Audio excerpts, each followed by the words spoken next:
Bismillahirrahmanirrahim. Assalamualaikum warahmatullahi wabarakatuh.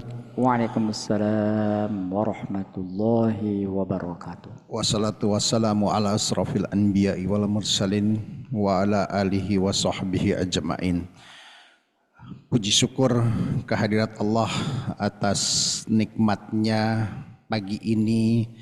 Insya Allah kita menjadi pemenang di hari ini dan insya Allah pula mudah-mudahan Allah menetapkan kita menjadi pemenang di hari akhir nanti. Amin. Kita bisa hadir pagi ini untuk melaksanakan sholat subuh berjamaah, bisa hadir pagi ini untuk mengikuti majelis ilmu. Mudah-mudahan ini memberikan kebaikan dan syafaat buat kita nanti di hari akhir nanti. Ini juga saya barangkali menghimbau untuk kita memperbaiki niat kita selalu, niatkan selalu apa-apa yang baik, ibadah yang kita lakukan, amal-amal yang kita lakukan lebih kepada untuk kebaikan kita di hari akhir nanti. Insya Allah dengan niat yang baik, Allah juga akan memberikan dunia kepada kita. Tapi perbaiki lagi niat bahwa tujuan kita adalah di hari akhir nanti. Tidak lupa salawat serta salam kita haturkan kepada junjungan kita Nabi besar Muhammad Sallallahu Alaihi Wasallam. Dengan dihadirkannya beliau ke dunia ini menjadi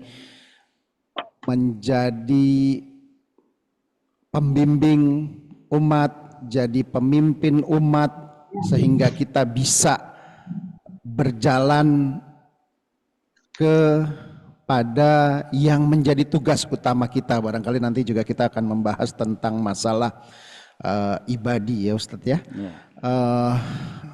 Karena memang tugas utama kita adalah beribadah kepada Allah. Nah ini nanti akan dibahas oleh Ustadz Ilhamuddin Qasim. Ini Al-Baqarah ini barangkali sedikit barangkali mengingatkan kepada kita semua kembali. Surat Al-Baqarah ini adalah surat yang paling panjang di dalam Al-Quran, 286 ya Ustadz ya, 286. Terus kemudian surat Al-Baqarah ini ada juga ayat yang banyak keutamaannya, ayat yang paling agung seperti kita tahu barangkali ayat kursi di ayat 255 ya. Terus ada lagi keutamaan-keutamaannya kalau tidak salah dua ayat terakhir itu juga kalau kita amalkan itu jadi pemberi keselamatan ya buat kita. Nanti tolong barangkali Ustadz juga bisa sentuh sedikit. Jadi mudah-mudahan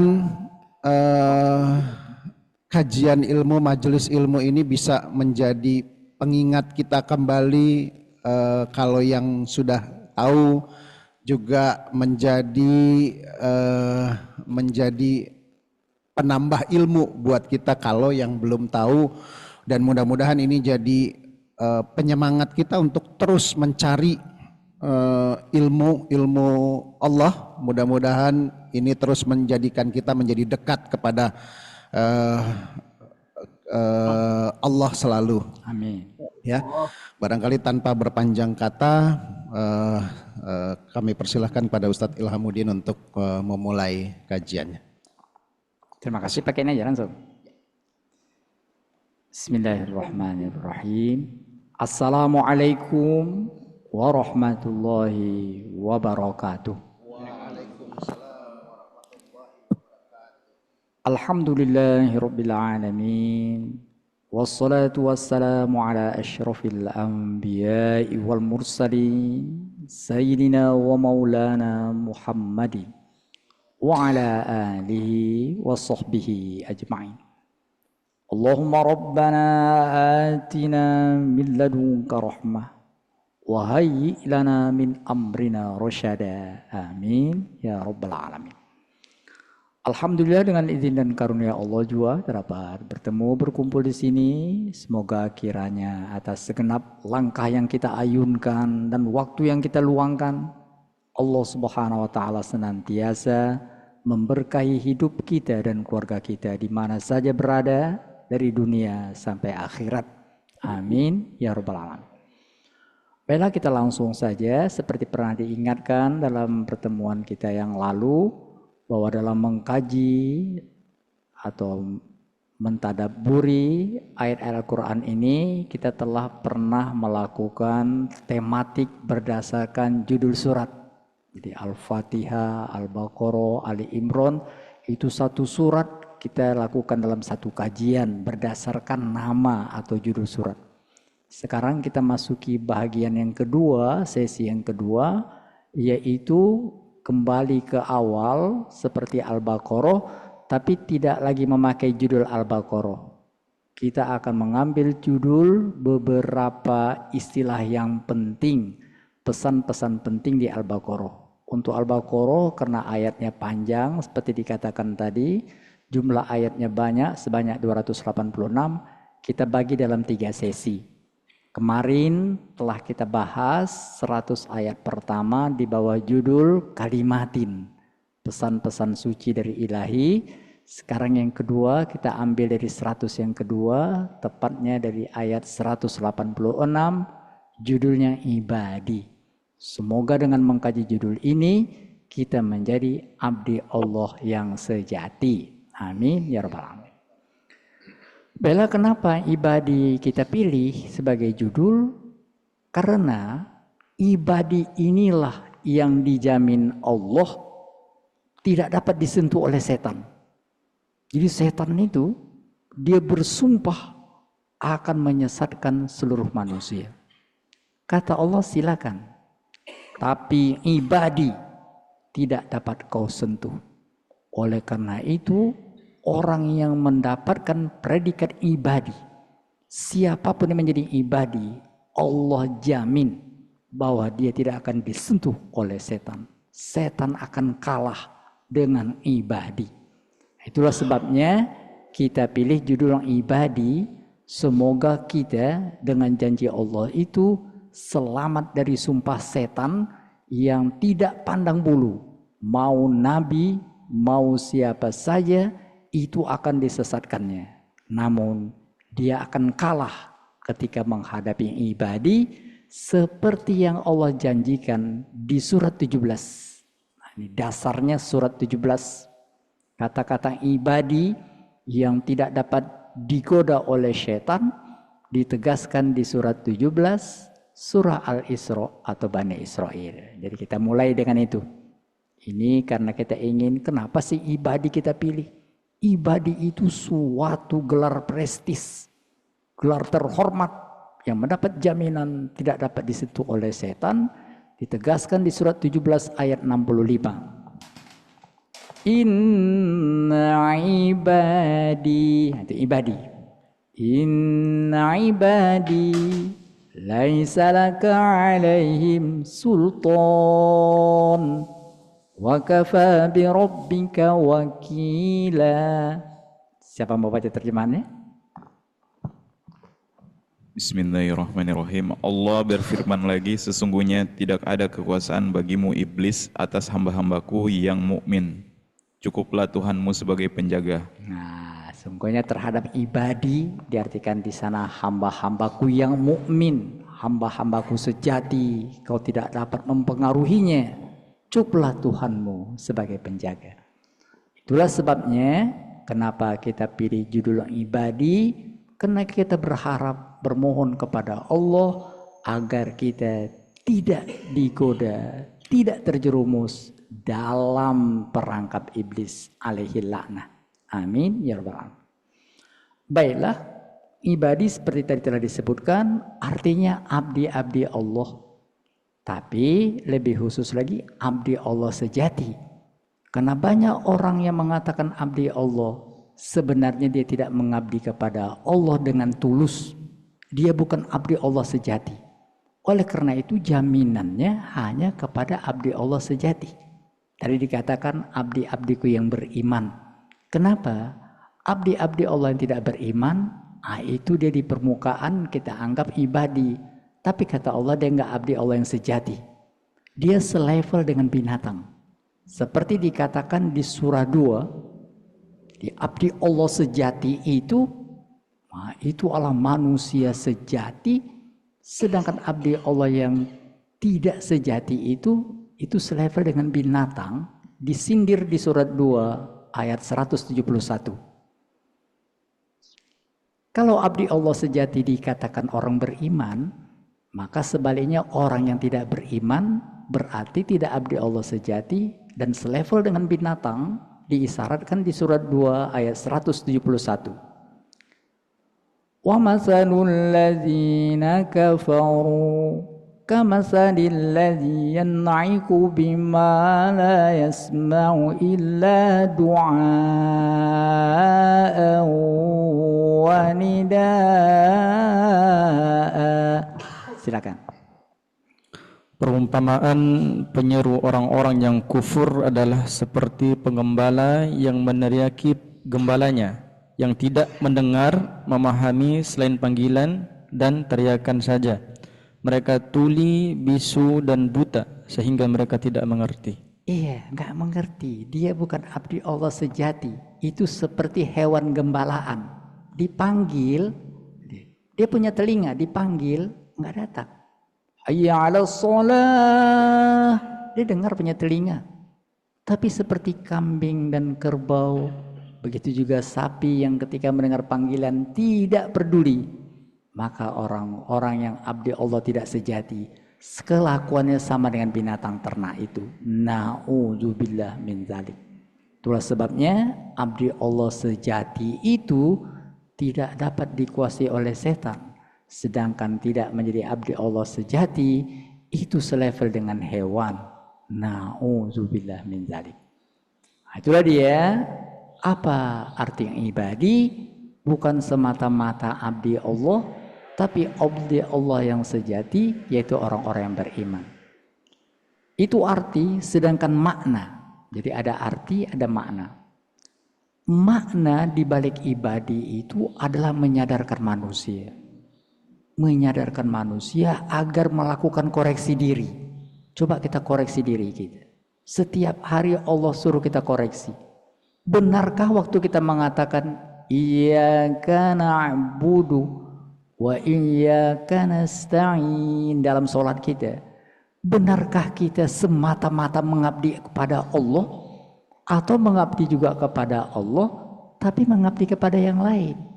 Nah, itu diingatkan. Jadi menyadarkan manusia, perlunya kita selalu melakukan introspeksi diri. Benar apa tidak kita mengabdi kepada Allah secara tulus? Karena ada orang mengabdi kepada Allah katanya, padahal tidak semata-mata kepada Allah. Padahal perintah Allah mengabdi kepadaku secara tulus. Jangan mengabdi kepada Allah iya, mengabdi kepada yang lain juga iya. Kabar buruknya, banyak orang-orang yang mengaku beriman mengabdi kepada Allah, padahal kalau diperiksa dia bukan mengabdi kepada Allah semata, tapi mengabdi juga kepada yang lainnya. Seperti diingatkan di surah 12. Ya beriman, mengabdi kepada Allah tidak sejati, tidak murni. Bahkan mereka musyrik, seperti dikatakan di surat 12 ayat 106. Wa ma yu'minu aktsaruhum billahi illa wa hum musyrikun. 12 ayat 106. Silakan. Kebanyakan mereka tidak beriman kepada Allah, bahkan mereka musyrik. Mereka musyrik. Na'udzubillah min dzalik. Oleh karena itu kita disadarkan. Cobalah hayati waktu baca Al-Fatihah itu iyyaka na'budu wa iyyaka nasta'in. Hanya padamu semata ya Allah. Itu makanya iyyaka. Namanya itu domir iyyaka itu domir untuk memfaedahkan al-hasr. kepadamu saja. Beda dengan na'buduka. Na'buduka itu artinya kami mengabdi kepadamu. Na'buduka sama dengan iyyaka na'budu. Bedanya apa?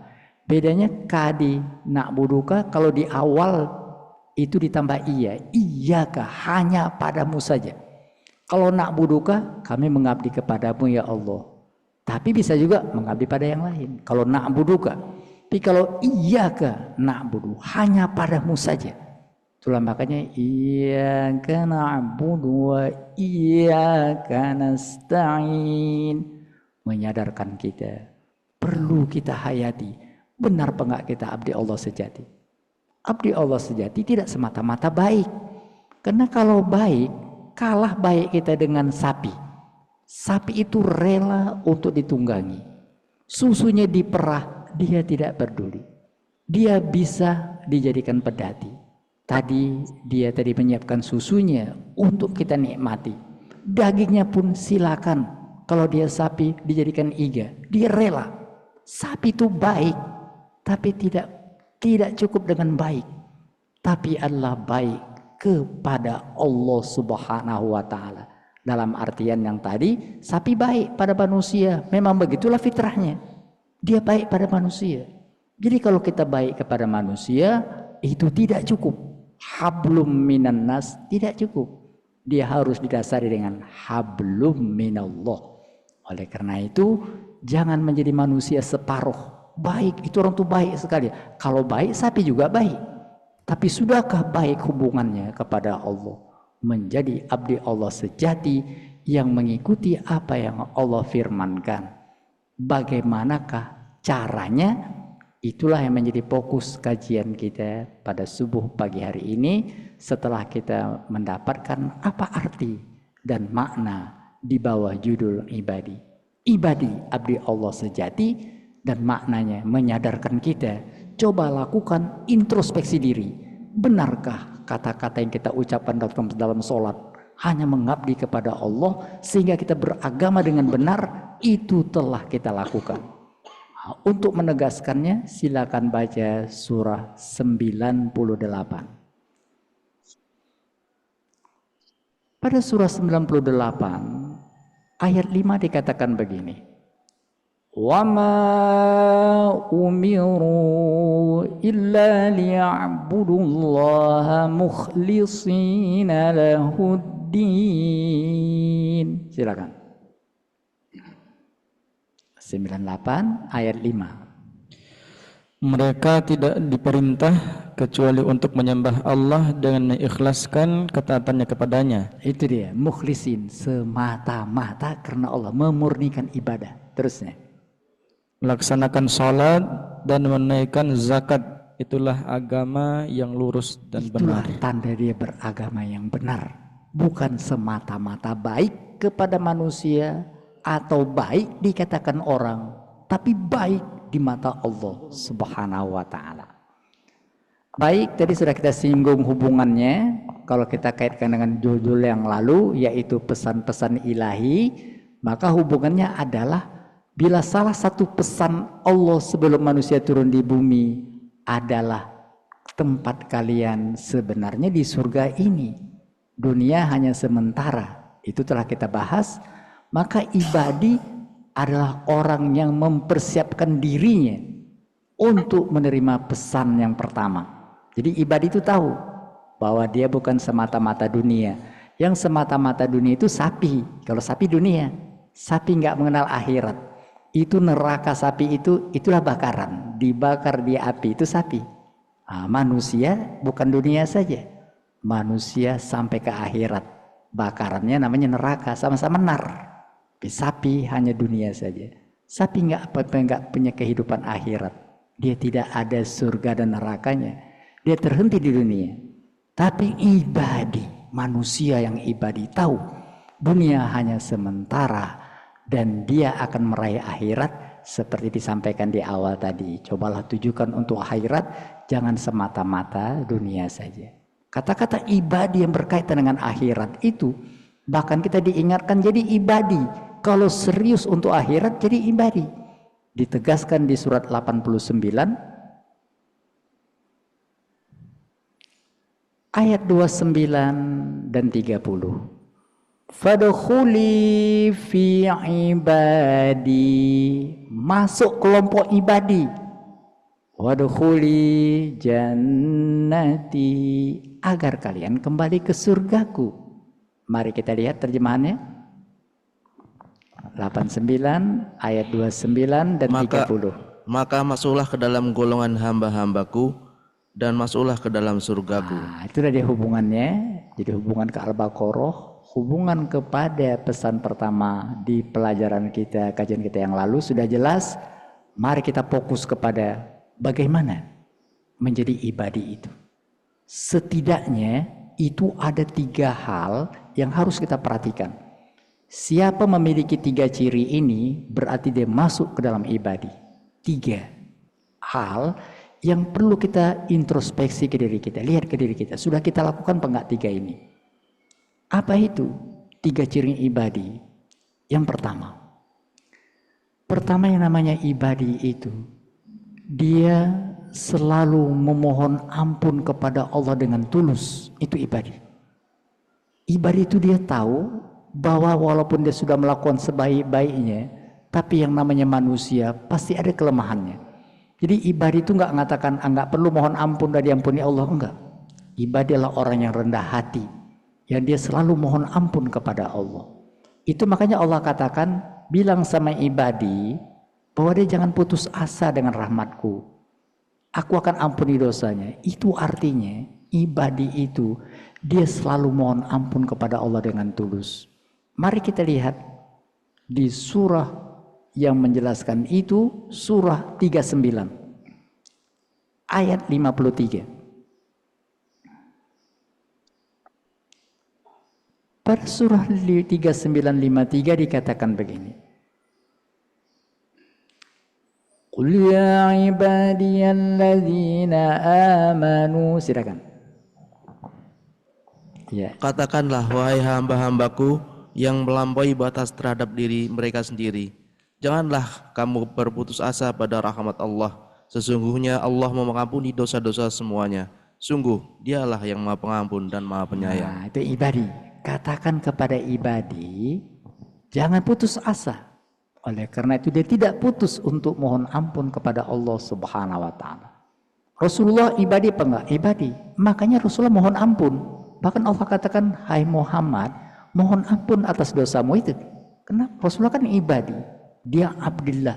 Subhanalladzi asra bi abdihi, abdi Allah. Muhammad sallallahu alaihi wasallam, abdi Allah. Katanya nih ciri ibadi itu mohon ampun pada Allah. Apakah Rasulullah mohon ampun? Mohon ampun. Di hadis dikatakan, aku mohon ampun kepada Allah sab'ina marrah, 70 kali. Di hadis lain dikatakan mi'ata, 100 kali. Dan kata-kata mengatakan Muhammad sallallahu alaihi wasallam, mohon ampun untuk dosamu. Mohon ampun juga untuk orang beriman, ditegaskan di surah Muhammad surat 47 ayat 19.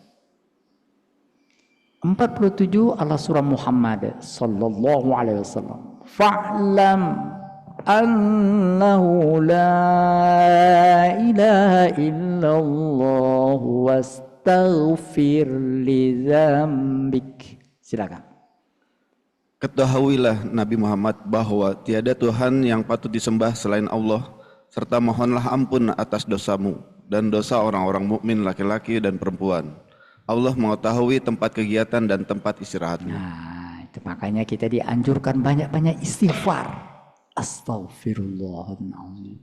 Itu membuat kita menjadi rendah hati. Dan jangan sekali-kali menghampakan harapan orang. Model kau ini nggak mungkin diampuni Allah. Jangan begitu.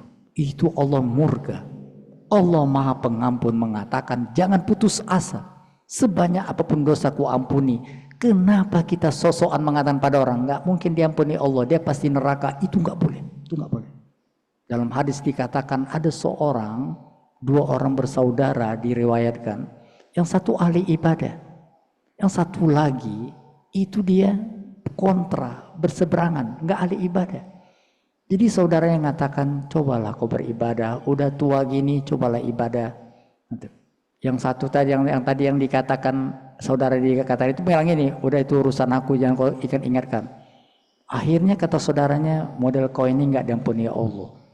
Akhirnya dalam riwayat itu dikatakan sampai di sidang Allah dikatakan kepada abdi Allah yang tadi yang sok-sokan mengatakan kau tidak diampuni Allah, itu malah tercoret dari rahmat Allah.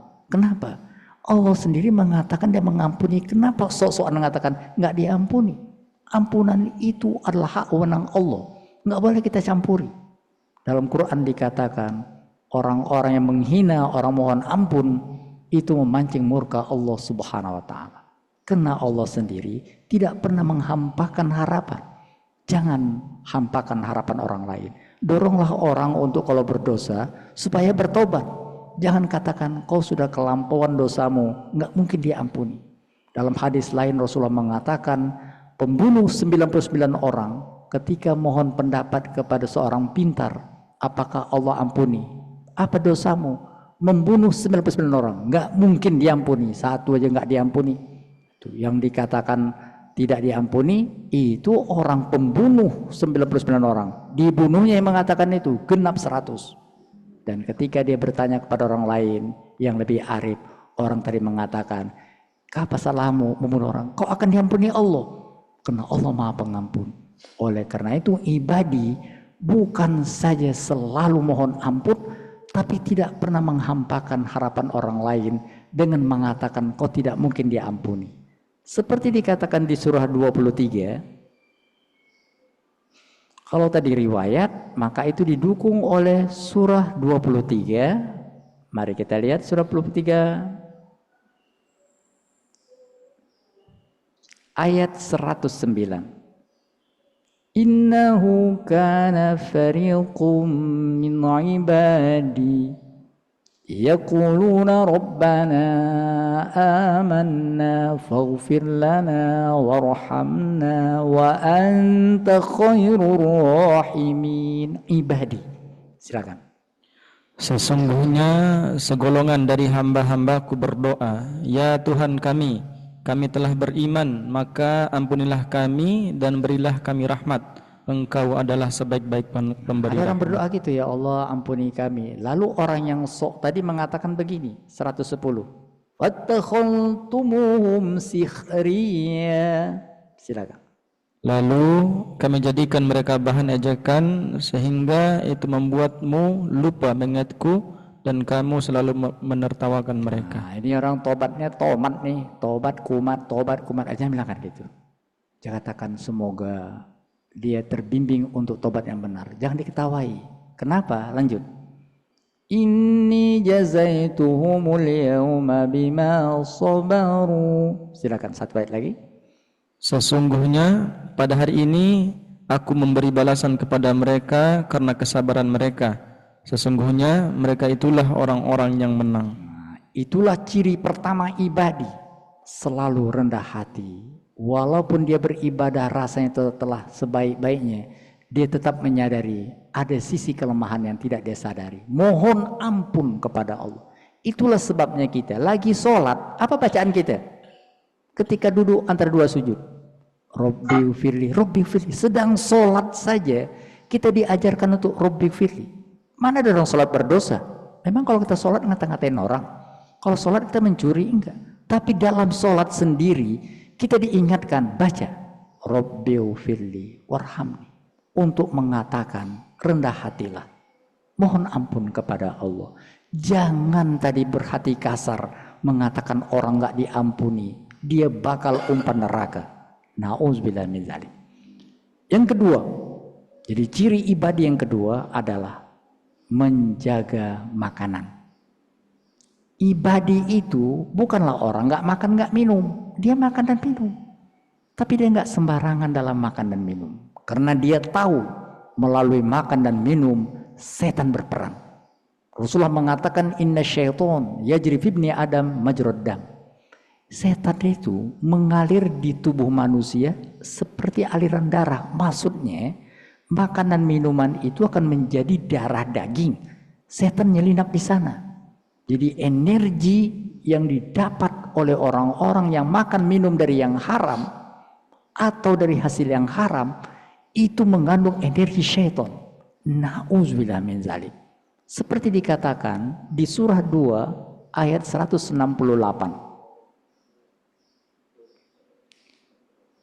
Pada surat Al-Baqarah di kajian kita ini, ayat 168 Allah katakan begini. Ya ayyuhan nasu kulu mimma fil ardi halalan thayyiba. Silakan. Wahai manusia, makanlah sebagian makanan di bumi yang halal lagi baik dan janganlah mengikuti langkah-langkah setan. Sesungguhnya ia bagimu merupakan musuh yang nyata. Nah, wahai manusia, makanlah yang ada di bumi ini, silakan makan. Tapi yang halal, materinya halal. Yang baik, yang didapat dari hasil yang baik. Jangan ikuti langkah setan, maksudnya kalau orang itu makan dari hasil yang haram, itu sudah ikut dalam pengaruh setan. Itu makanya ibadi terlindung dari setan. Kenapa? Karena jalan setan masuk untuk merusak manusia melalui makanan. Dan dia tahan itu. Sehingga setan tidak punya kesempatan untuk memasukkan energi negatifnya. Apa ciri orang yang sudah energi negatif bersarang di dirinya? Sebagai pengaruh dari makanan yang tidak halal yang disantapnya. Lanjut. Innama ya'murukum bisu'i wal fahsya. Silakan. Sesungguhnya itu hanya menyuruh kamu agar berbuat jahat dan keji dan mengatakan apa yang tidak kamu ketahui tentang Allah. Nah, nanti tandanya dia gampang sekali untuk berbuat jahat. Itu pengaruh itu. Pengaruh makanan yang tidak baik. Itu kalau buat jahat gampang sekali. Kalau buat baik sulit sekali. Contoh gampangnya nonton, itu gampang tuh, gampang nonton. Tapi kalau suruh ngaji agak berat, itu dia. Itu dia, pengaruh itu. Coba kita periksa diri kita ini, kenapa kalau buat baik sulit? Lari, kita lari pagi nih ya, jam 4:40 setelah subuh langsung bisa. Sampai kemana? Monas bisa. Ke masjid ya, itu kira-kira 100 meter, sulit gitu. Coba itu. Itu hati-hati itu. Kalau begitu periksa diri kita. Ini pengaruh apa ini? Karena itu akan berat. Orang-orang yang energi negatif, pengaruh makanan itu dikuasai sehingga jalur darahnya, sirkulasi darahnya itu sulit untuk menembus kebaikan. Nanti pas mendengar lagu Aryati senang gitu. Allahu Akbar ngantuk. Itu energi itu, sirkulasi darah diatur. Oleh karena itu sekali lagi ibadah sangat berhati-hati dengan makanan dan minuman yang masuk ke dirinya.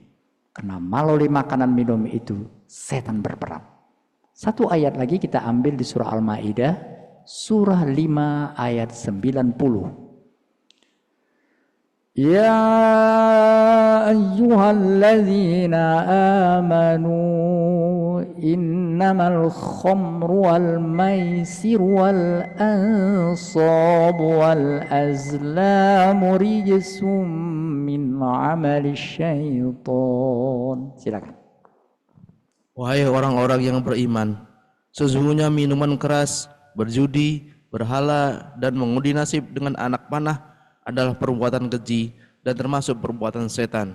Maka jauhilah perbuatan-perbuatan itu agar kamu beruntung. Nah, ibadi mengatakan sami'na wa ata'na. Kami akan selektif terhadap makan minum. Tak bisa masuk setan. Itu maka dikatakan ibadi yang sejati tidak bisa dikuasai setan. Karena cara setan menguasai manusia melalui makan dan minum. Yang terakhir, yang ketiga, jadi pertama tadi mohon ampun. Berarti ibadi itu orangnya rendah hati. Dan dia tidak gampang memponis orang. Yang kedua, dia selektif terhadap makan dan minum. Yang ketiga, ibadi itu berkata-kata dengan baik. Jadi kata-kata. Ibadi menjaga kata-kata. Itulah makanya di surat 17 Allah pesankan begini. Ayat 53. Wa qul li'ibadi yaqulul lati hiya ahsan inna syaitana yanzaghu bainahum. Silakan. Dan katakanlah kepada hamba-hambaku, hendaklah mereka mengucapkan perkataan yang lebih baik. Sungguh setan itu menimbulkan perselisihan di antara mereka. Sungguh setan adalah musuh yang nyata dan bagi manusia. Katakan sama mereka kalau jadi menjadi ibadi, berlatihlah bicara yang baik. Karena setan masuk melalui kata-kata. Jadi setan itu untuk membuat manusia enggak ibadi, masuk melalui makanan. Makan minum oke, kata-kata. Jadi orang-orang yang mulutnya digunakan untuk berkata bohong, orang-orang yang mulutnya kasar, berdosa, menimbulkan kata-kata dosa, sebenarnya mulutnya dipakai untuk tempat ngetem setan. Itu dia. Setan itu masuk. Kita lihat surat 26. Jadi orang-orang yang bicara dusta, orang-orang yang omongannya dosa, sebenarnya menjadi agen dari setan, agen setan tanpa dibayar. Kita lihat surat 26 ayat 221. Hal unabbi'ukum ala man tanazzalu syayatin tanazzalu ala kulli affakin asim. Silakan. Maukah aku beritakan kepadamu kepada siapa setan itu turun? Mau apa enggak aku beritahu setan itu ngetepnya di mana? Nongkrongnya di mana? Terusnya. Mereka turun kepada setiap pendusta dan banyak berdosa. Kalau orang itu berbohong, dusta, menipu atau mengucapkan kata-kata dosa lainnya, itu sebenarnya mulutnya lagi dipakai oleh setan. Nauzubillah min dzalik. Itulah sebabnya ibadi dalam kajian kita ini terletak di ayat 186 itu berada di paket Ramadan. Maksud paket Ramadan itu surah Al-Baqarah ini memuat tentang Ramadan. 183, 184, 185, 186, 187 itu paket Ramadan. 183 sering kita dengar, ya ayyuhalladzina amanu kutiba alaikumus shiyam. 184 ayyaman ma'dudat, Ramadan maksudnya. 185 syahrul Ramadan, jadi paket Ramadan. 187 uhilla lakum lailatas shiyam, dari 183 sampai 187 itu paket Ramadan. Dan 186 ada kata-kata ibadi. Maksudnya Ramadan ini diberikan Allah kepada kita agar kita jadi ibadi. Apa relevannya dengan pesan tadi? Makanya kita di Ramadan ini diperintahkan untuk banyak-banyak mohon ampun. Terutama ini deh. Kenapa ini spesial mohon ampun di Ramadan? Karena ada kata-kata mohonlah ampun kepada Allah di waktu sahur. Waktu sahur itu coba gunakan waktu sahur itu berapa saat untuk mohon ampun. Seperti dikatakan di surah 3.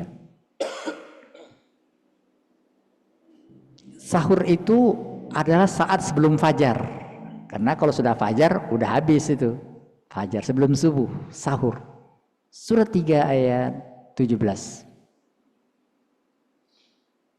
As-sadiqina was-sabirin, silakan.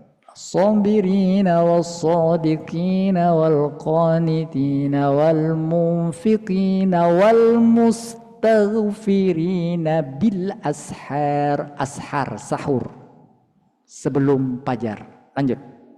Orang-orang sabar, orang-orang yang benar, orang-orang yang taat, orang-orang yang menginfakkan hartanya, dan orang-orang yang memohon ampunan kepada waktu sebelum fajar. Nah, itu sahur. Itu kan Ramadan. Karena di Ramadan lah kita yang sahur, bulan lainnya juga. Tapi yang secara kolektif orang pasti sahur Ramadan. Ramadan inilah kita disuruh jangan makan dan minum di siang hari. Itu artinya Allah mengatakan kalau ingin jadi ibadi selektif makan minum. Sedangkan yang halal saja itu halal. Dari hasil yang halal itu saja kita tahan, bisa kita tahan, latihan menahan, apalagi yang haram. Nah, itu latihan itu 1 bulan biasakan dirimu jangan sentuh yang halal supaya dalam 11 bulan berikutnya kau tidak akan menyentuh yang haram. Yang halal saja bisa kita tahan, apalagi yang haram, sudah latihan. Dan Ramadan juga latihan ngomong yang baik. Barang siapa, kata Rasulullah, tidak meninggalkan bicara buruk. Padahal dia puasa Ramadan. Allah tidak peduli sama puasanya. Oleh karena itu, kam min shaimin laisa lahu min siyamih illa al-ju' wal atas. Banyak orang puasa yang dapatnya lapar dan haus. Nilai puasa nggak dapatnya. Apa nilainya? Supaya jadi ibadi. Kenapa? Dia mungkin menahan makan dan minum, tapi nggak menahan mulutnya untuk bicara yang tidak baik. Itulah sebabnya siam. Siam itu bicara, jangan makan makanan minum, siam. Tapi kalau menahan bicara, namanya saum. Saum. Ada siam, ada saum. Artinya sama-sama dengan menahan. Tapi imsak. Tapi yang namanya siam ke arah menahan yang sifatnya tadi makan dan minum. Illa lakum lailatas siyam itu bicara tentang makan dan minum. Tapi kalau saum itu itu masalah bicara. Jadi kita tidak cukup siam. Kita harus saum agar mendapatkan ibadi seperti tertera di ayat 186 yang merupakan paket Ramadan. Mudah-mudahan kita mendapatkan kesempatan untuk hidup di bulan Ramadan dan melakukan ibadah Ramadan dengan baik. Selalulah mohon ampun, perhatikan makan dan minum, dan hati-hati berbicara. Itulah makanya kita tidak makan dan minum, tidak bicara yang nggak baik, maka kita ganti dengan cobalah santap makanan yang lain. Jangan perhatikan makanan jasmani saja. Kenapa rohani nggak kita kasih makan? Apa itu? Quran. Quran bukan saja memberikan kita santapan rohani, menjaga mulut kita, tapi juga menjaga mulut kita untuk nggak bicara sembarangan. Itu hebatnya Quran itu. Makanya Ramadan dikatakan paketnya Quran. Karena Quran bukan semata-mata kita memberi makanan batin kita, tapi juga menahan mulut kita untuk bicara yang tidak baik. Semoga sekali lagi kita menjadi ibadi, dan untuk kembali menjadi ibadi seandainya kita tercemar dengan pengaruh-pengaruh lain, kita menjadi ibadi di bulan Ramadan ini. Menjadi ibadi disyaratkan dengan Idul Fitri, kembali suci, kembali menjadi ibadi. Mudah-mudahan dapat kita raih di Ramadan ini. Amin ya rabbal alamin. Shadaqallahun azim. Assalamualaikum warahmatullahi wabarakatuh. Baik, terima kasih Ustadz Ilhamuddin. Barangkali untuk pertanyaan saya buka dulu untuk bapak-bapak yang ada di masjid. Barangkali ada pertanyaan. Ini menarik sekali nih kalau menurut saya yang bisa kita petik bahwa ciri-ciri ibadi tadi adalah selalu menjadi rendah hati, terus kemudian menjaga makanan dan minuman yang kita makan, dan tiga berkata-kata yang baik. Barangkali ini barangkali bisa ada pertanyaan barangkali untuk bapak-bapak, ibu-ibu juga barangkali kalau di belakang ada yang mau bertanya. Barangkali nih saya Ustadz tadi pertama kan Ustadz ada sempat tidak menghampakan keinginan orang lain Ustadz. Seperti apa ya Ustadz ya? Soalnya nih saya baru kejadian nih. Saya sendiri agak bingung untuk bersikap ya, tidak menghampakan, bukan apa-apa langsung kena ke saya. Soalnya ini baru kejadian tadi malam Ustadz. Saya ada punya kawan gitu ya, kawan sekolah. Beliau ini terus terang, mohon maaf ya, saya terbuka saja, kurang bagus hubungannya dengan kita dalam kelas. Terus sekarang ini kebetulan secara ekonomi kurang bagus. Dan juga teman-teman kita semua bantuin gitu loh, tetap. Tapi sudah coba ditunjukkan jalan keluar seperti ini berulang-ulang, dan ini bertahun-tahun Ustadz, bukan sekali dua kali. Tapi tetap masih sampai beliau sakit pun masih dengan, mohon maaf ya, dengan penyikapan dan gaya yang sama ya, mohon maaf. Kita juga sampai kebingungan jadinya. Nah, ini tiba-tiba malam butuh uang dan kita juga mohon maaf nilai uangnya juga tidak kecil. Nah kira-kira ini mohon maaf nih Ustaz, kita masih mampu insya Allah, tapi terus terang kita manusia, kita harus seperti apa menyikapinya. Di satu sisi barangkali saya sampaikan sebel juga gitu ya. Tapi di sisi satu lagi tadi Ustaz sampaikan tidak menghampakan. Nah ini kira-kira penyikapannya seperti apa Ustaz? Ya. Tentang menghampakan tadi, itu konteksnya adalah kembali ke surat 39 ya. Jadi menghampakan ini itu memang satu paket dengan pengampunan ya. Itu dia dikatakan begini. Qul ya ibadiyalladzina asrafu ala anfusihim la taqnatu min rahmatillah. Silakan. Surat 39 ayat 53. Ya. Katakanlah wahai hamba-hambaku yang melampaui batas terhadap diri mereka sendiri, janganlah kamu berputus asa dari rahmat Allah. Sesungguhnya Allah mengampuni dosa-dosa semuanya. Sesungguhnya Dialah yang Maha Pengampun dan Maha Penyayang. Jadi konteksnya menghampakan orang itu nggak mungkin diampuni, itu dia konteksnya. Jadi konteks menghampakan harapan orang, aku ini dosanya banyak, diampuni apa enggak?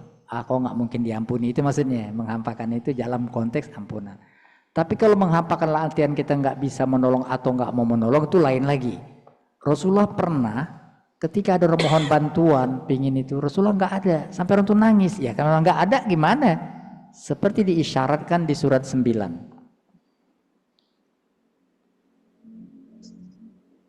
Ayat 90.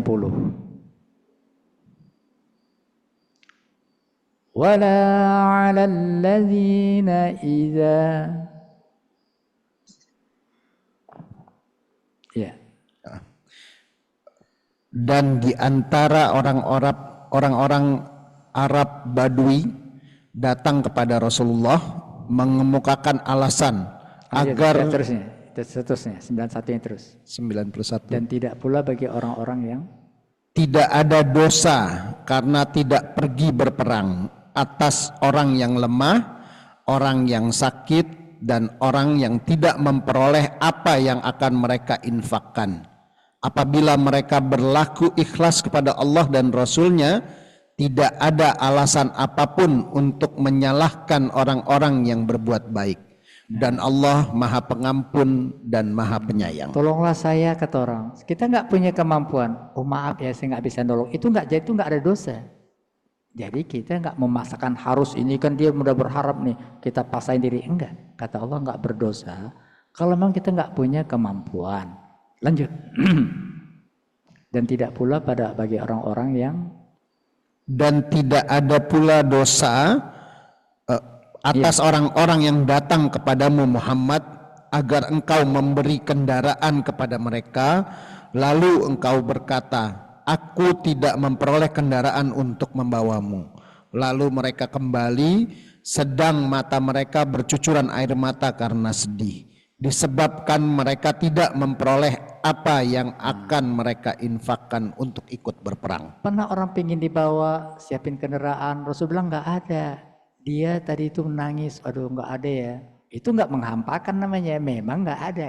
Satu, kedua ada orang yang tadi mohon bantuan seperti kasus tadi, tapi kita kalau membantu dia udah ada sebel, nanti takutnya kalau kita membantu dia, jadi ngomong-ngomongin. Nah, itu antara pilihan itu, Allah katakan kalau kau bantu, tapi kau kata-katain, sebenarnya lebih bagus kau ngomong yang baik, walaupun nggak bantu, nggak apa-apa.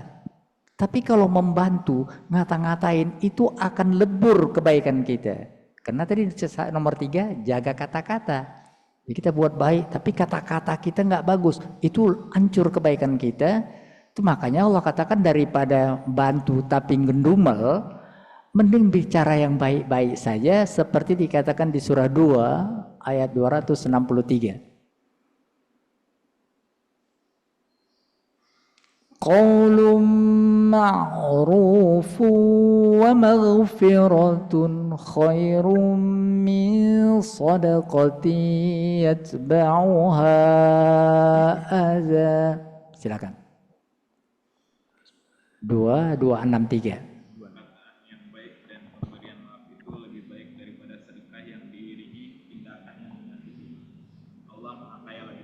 Itu dia. Dan kita nggak dipaksa untuk membantu kecuali yang kita tadi rela. Itu dia. Jadi nggak ada kewajiban kita untuk itu. Kira-kira gitu. Baik Ustadz, Bapak-bapak ada yang mau bertanya? Atau barangkali di sisi online silahkan Bapak-bapak, Ibu-ibu barangkali ada yang mau bertanya.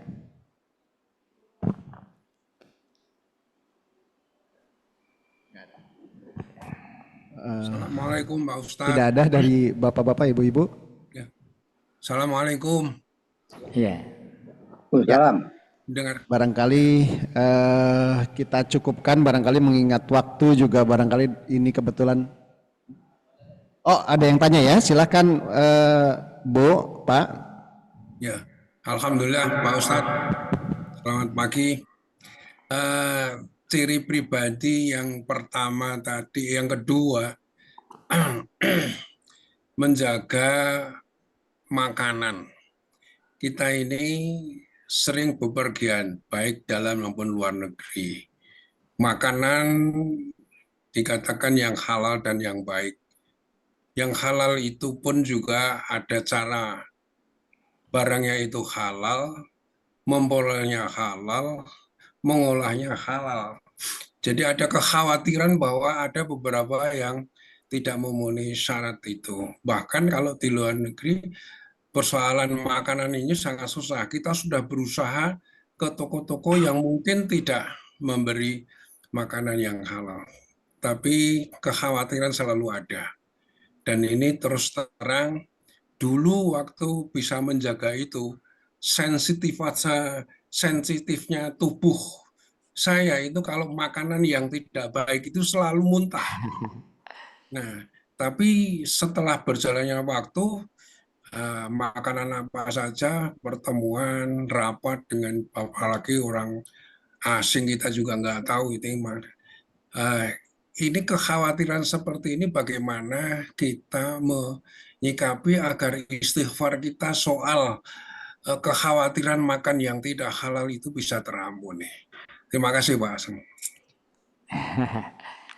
Baik, yang pertama tentulah kita berusaha untuk mendapatkan makanan yang halal atau ya diduga halal gitu. Maksudnya umpamanya kalau kita satu tempat cari umpamanya restoran Padang, ada apa enggak? Atau restoran Padang enggak ada, rupanya gimana restoran Padang? Enggak ada. Oke. Kalau gitu carilah yang tadi kemungkinan halal. Maksudnya apa? Makanan-makanan yang kering atau seperti telur, itu kan telur kan halal ya. Itu yang maksudnya yang mendekati pada halal.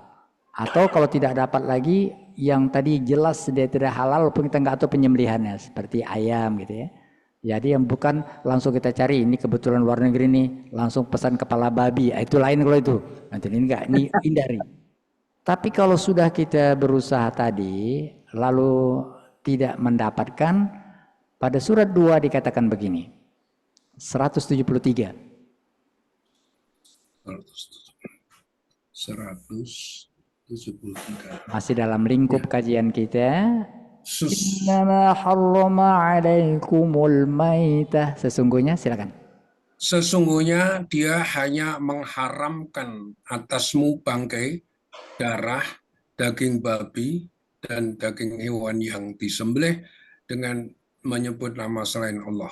Iya, itu. Tapi barang siapa terpaksa memakannya, bukan karena menginginkannya dan tidak pula melampaui batas, maka tidak ada dosa baginya.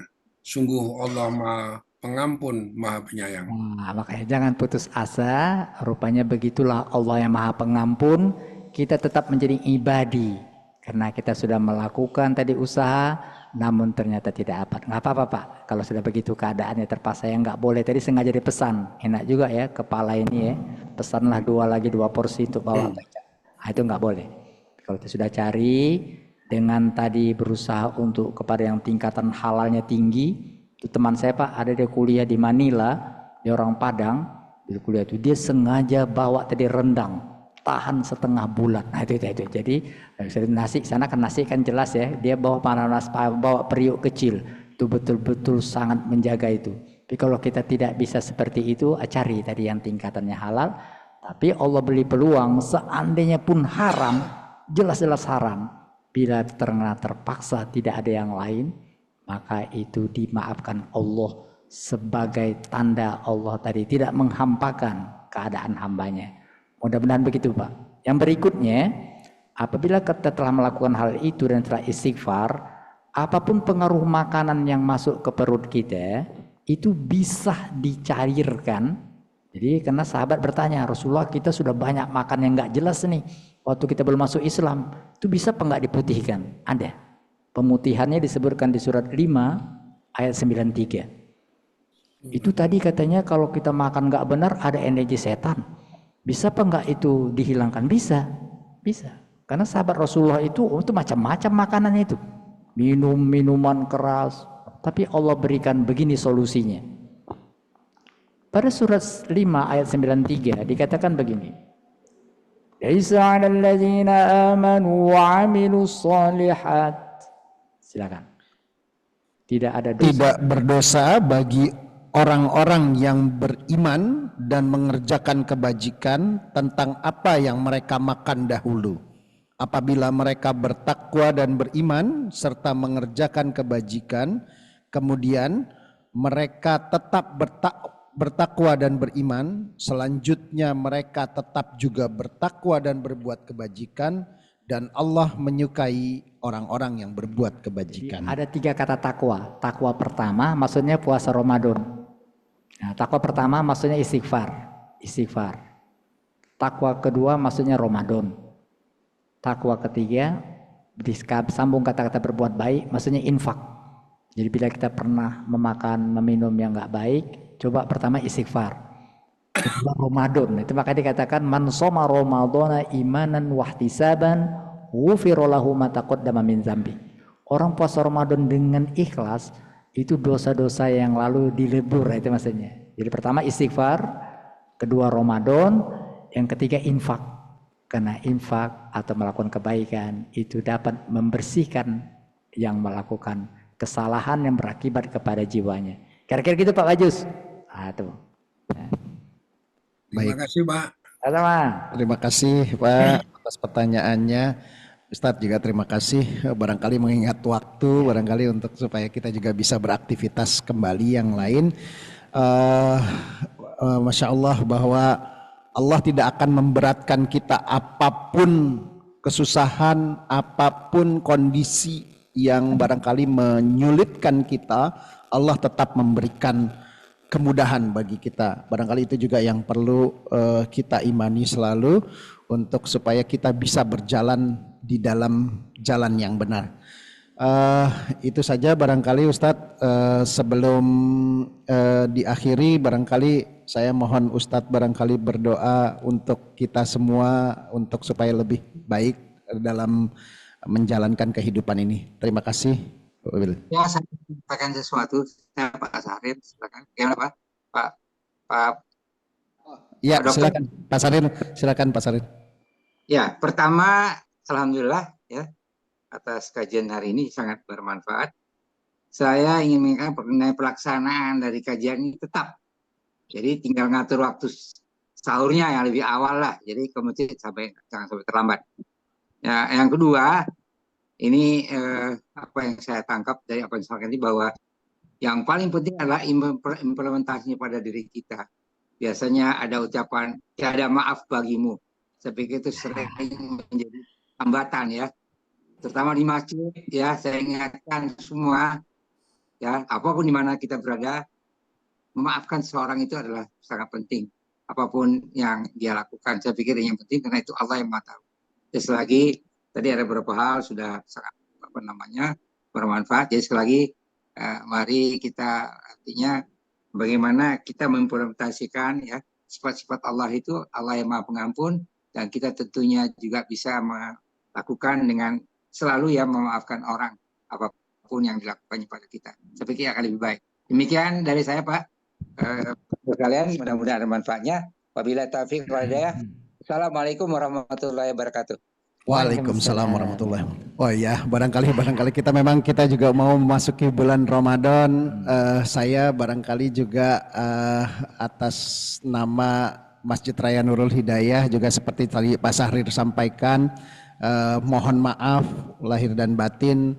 Mudah-mudahan kita bisa menjalankan ibadah Ramadan dengan lebih baik tahun ini. Mohon partisipasinya untuk ke masjid, ya, kita ramaikan masjid kita sampai di akhir Ramadan dan di ujungnya nanti ada sholat Idul Fitri. Mari kita ramaikan selalu. Dan kita juga banyak kegiatan di Ramadan nanti juga, barangkali saya juga mohon bapak-bapak ikut tadarusan. Kita setiap malam insya Allah ada tadarusan di masjid ini, termasuk untuk bapak-bapak ibu-ibu barangkali yang masih mau memperlancar mengajinya. Kita menyiapkan guru-guru untuk bisa belajar, dan setiap pagi kita lakukan, setiap malam juga ada insya Allah. Mudah-mudahan memberikan wahana tempat belajar bagi masyarakat dan jamaah sekalian. Itu saja barangkali Ustaz. Mohon maaf sudah terlalu siang. Silakan Ustaz. Al-Fatihah. A'udzubillahi minasyaitonirrajim. Bismillahirrahmanirrahim. Alhamdulillahirabbil alamin. Ar-Rahmanir Rahim. Maliki yaumiddin. Iyyaka na'budu wa iyyaka nasta'in. Ihdinas siratal mustaqim. صراط الذين أنعمت عليهم غير المغضوب عليهم ولا الضالين. نعوذ بالله من الشيطان الرجيم. بسم الله الرحمن الرحيم. الحمد لله رب العالمين والصلاة والسلام على أشرف الأنبياء والمرسلين سيدنا ومولانا محمد وعلى آله وصحبه أجمعين. نسألك اللهم ربنا الخير كله عاجله وآجله ما علمنا منه وما لم نعلم, ونعوذ بك من الشر كله عاجله وآجله ما علمنا منه وما لم نعلم. ربنا آتنا في الدنيا حسنة وفي الآخرة حسنة وقنا عذاب النار. وصلى الله وسلم على خير خلقه سيدنا ومولانا محمد وعلى آله وصحبه أجمعين والحمد لله رب العالمين. Assalamualaikum warahmatullahi wabarakatuh. Baik, kita akhiri kajian kita. Mohon maaf bila ada kekurangan. Jangan lupa sampaikan kritik dan saran buat kami untuk memperbaiki selalu. Buat bapak-bapak yang di online juga, ibu-ibu semua, mudah-mudahan kita perbaiki terus dari hari ke hari. Wabillahi taufiq wal hidayah. Wassalamualaikum warahmatullahi wabarakatuh. Waalaikumsalam.